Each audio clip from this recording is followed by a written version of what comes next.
the empathy circuit, Yeah. which is made up of a whole range of different parts of the brain, Yeah. which was actually quite confusing. Yeah. He calls it like the empathy bell curve. So it's a graph essentially. Yeah, he got it, yeah. Right? And then on the graph, you kind of plot yourself, you plot yourself where you kind of are on the graph, or where you are in regards to your empathy. Yeah. And I think things like your upbringing, like your genetic code, like your surroundings and your nature over nurture and whatnot, kind of have an impact on how empathetic you are or are not. Yeah. I'll find it, maybe you might have it, where he talks about, I think a lot of it is about your upbringing when you're younger. Yeah. And I really like this because it really was quite easy to understand. He calls it like the pot of gold.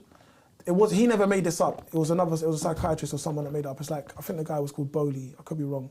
But it's about, you give a child that emotional and empathetic pot of gold, so when they're older, they can kind of draw from that, as opposed to not being able to draw from that in certain situations, which allows them. So using your mum as an example, your mum kind of gave you that pot of gold that now as a man, you're able to kind of draw back on that, and it's kind of helped shape you. So there's something there to draw from, basically, because, let's use that example of the person with the cutting their finger off for the ring.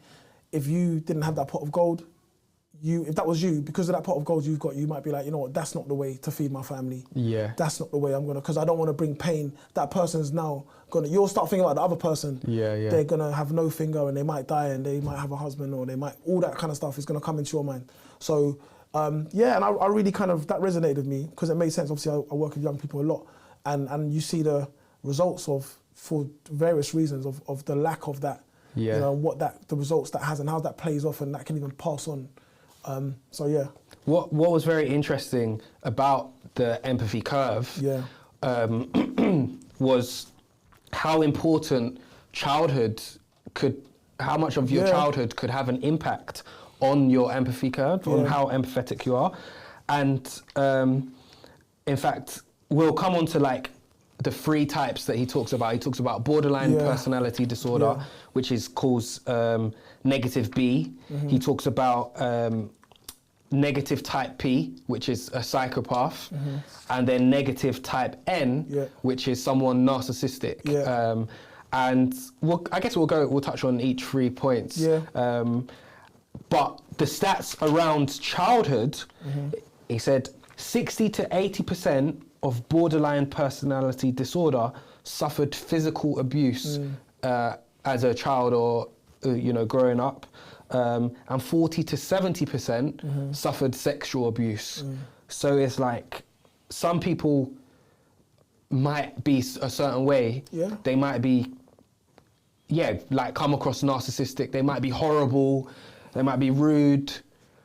But actually, maybe they've learned that from their childhood. It's not even, it's the circuit. It's like how it's your brain development as well. Do you see what I mean? Where it's not just like, if you don't have the capacity to actually respond in an empathetic way, it can be, because I was talking about this, with my wife, I was like, with psychopaths, and I was like, okay, this actually kind of, if they don't even have the facilities to not be, or, do you know what I mean? Obviously, you're trying to unlearn it, but if your brain is developed in a particular way, that's because of these things you've been through, so that was quite, it's interesting because it kind of, I was like, okay, so again, maybe that's me being empathetic to that person, to someone, and, psychopaths, and they're violent and things they do, it's like okay, there's maybe more. Again, that's why this word evil, you just, he's evil, she's evil, full stop. Whereas, okay, there's more, there's so much more to it, but the evil kind of caps it. So the brain development, how your brain actually develops as a child into your later stages, and even in like when you're a teenager or a young person and whatnot. So. Yeah.